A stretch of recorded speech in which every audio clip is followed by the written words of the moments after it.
You know, you guys, I think it's safe to say that for the majority of this 2022 season, at least when I'm talking about from my personal point of view, that when you're talking about the Kansas City Chiefs, whether it had to do with some of the moves they made over the course of the prior offseason, or even right now, despite having one of the best records in the entire NFL, people just seem to love to pose questions about this team. And honestly, after seeing the unprecedented amount of success from the Kansas City Chiefs offense, after the departure of Tyreek Hill over the offseason, even with already being over halfway through the season, there were still some people out there questioning if what Kansas City was doing was actually going to be sustainable. And of course, with injuries starting to play a bigger role as of recently, many were curious as to how Kansas City would actually be able to respond to all of this. And well, I think that I can say from everything seen as of recently out of this offense, that maybe the most surprising part of this side of the ball has yet to even be seen yet, so let's get into it. Also though guys, if you haven't yet, don't forget to drop a like on the video if you enjoy, and subscribe to never miss another NFL video. But speaking of the NFL, with so many different sportsbooks out there, we want to make sure when you bet on the games that you have a platform that makes it simple to bet and win, like today's sponsor in MyBookie. MyBookie has a massive selection of props, odds, and contests for every sport you can imagine, anytime, anywhere. You can even stream the game and bet live while you watch, so you can flip game day into payday with MyBookie. Sign up for free today using our promo code DIGEST, and they'll match half of your deposit up to $1,000. Once again, that is promo code DIGEST to claim your deposit bonus and get the competitive edge. When you're betting with MyBookie, you're joining the winners team.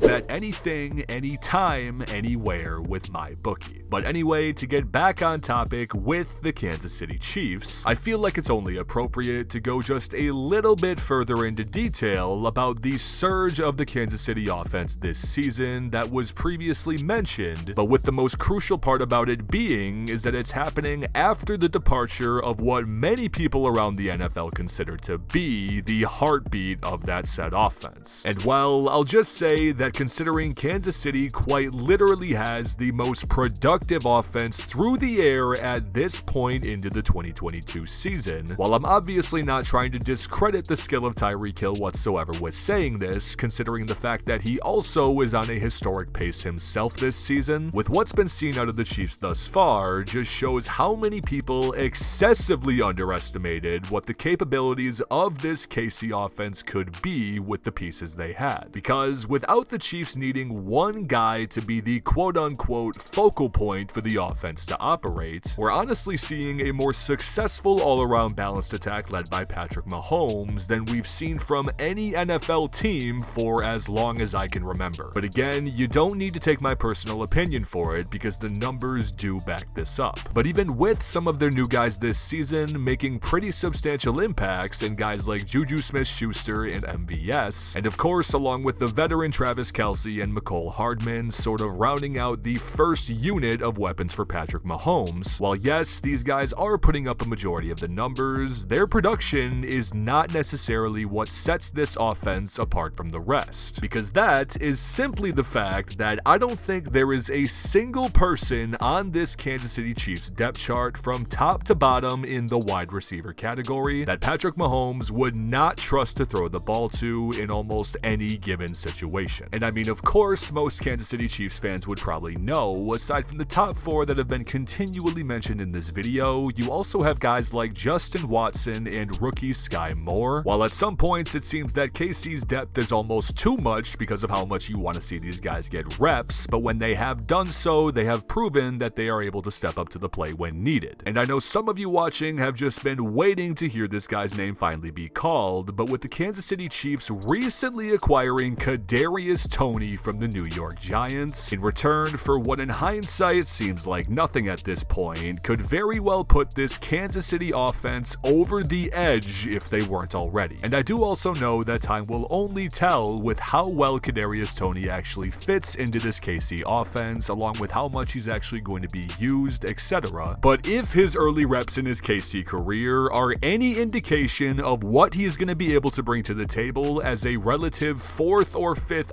option on the wide receiver depth chart, this is really only going to be adding fuel to the fire of issues for teams that are not named the Kansas City Chiefs. And I mean, sure, while the early numbers seen from Kadarius Toney are probably slightly inflated, again due to the fact of recent injuries to guys like JuJu Smith-Schuster and Mecole Hardman, this, if anything, should just be more reassuring for Chiefs fans, knowing you have a guy of Kadarius Toney's caliber sitting in the background waiting to make a play, and that's if he doesn't work his way into the top units. Because while we've really only had a small sample size for Kadarius Toney's entire NFL career due to various injuries and even lack of use, it feels safe to say that from what's been seen in his even shorter Chiefs career, that his elite speed and shiftiness are going to do wonders for the operation of this offense. And even along with this, the fact that he is still so young and has so much potential to be put on full display, Kansas City really just might have locked in their new weapon of the future, with most people around the league not really batting an eye to it. But then, even with us having this entire conversation already regarding KC's air attack and the amount of weapons they have across the entire board, while yes, we did briefly mention Travis Kelce here and there, we really haven't even got into one of the more underrated aspects of this offense in my opinion, and that is the tight end group. Because for anyone who has no idea what lies under the depth chart behind Travis Kelce, you have guys like Noah Gray and Jody Fortson. And sure, when you take a look at their numbers so far on the season, they might not necessarily imply that they have as big of an impact on the offense as I am trying to explain, but sometimes, as I'm sure some of you know by now, numbers don't always tell the full story. Because for all of Kansas City's tight ends, who have also shown this season that they can be viable threats to get the ball thrown their way at almost any given time, this ends up allowing Patrick Mahomes and the Chiefs offense to consistently operate through the air out of 13 personnel, which, considering how frequently Kansas City has done it so far this year, it is not very common amongst most NFL teams. And when running this, whether it has resulted with mismatches amongst all of their tight ends out on the field, or even misunderstandings by the defenses in route running to allow the one wide receiver out in this personnel to get open for a big play, it's just one of those things within this Kansas City offense that doesn't get talked about nearly as much as some of the others, but has seemingly been run to almost perfection every time they throw it in. But even aside from just this one point, it seems that with all of the success that Kansas City's offense has shown as the weeks have gone on, that people are still wondering how they're able to put up these kind of numbers consistently, while aside from Travis Kelce not having a quote-unquote top-tier star. But in reality, when you got the kind of depth that Kansas City has, along with the all-level talent in Patrick Mahomes, and even the brilliance shown from the coaching staff, sometimes it's not necessarily about the star power, but it's about the pieces that you got in front of you and how you're able to utilize them. But of course, with a fair amount of the season still remaining, and a Chiefs team that definitely feels like they haven't even hit their ceiling yet, I guess we'll just have to wait and see. Regardless though, you guys, with everything that we've mentioned so far regarding the Kansas City Chiefs, I am also extremely curious to hear what you all have to think about their situation. So please be sure to let me know in the comments, what level of impact do you think Kadarius Toney is going to end up having on this KC offense as they approach the 2022 playoffs? And also, what specific area of this Chiefs team do you think needs to improve the most as they continue on into the second half of the season? But again, you guys, if you haven't yet, don't forget to go down below and leave a like on the video if you enjoyed, and of course, subscribe while you're down there, because as mentioned, we're just going to be continuing to come out with brand new NFL content every single week as the season goes on, so trust me, you do not want to miss it. But also, I just wanted to say thank you so much to each and every one of you out there for watching. I appreciate you all more than anything, you all know this, and I will see you guys in the next video.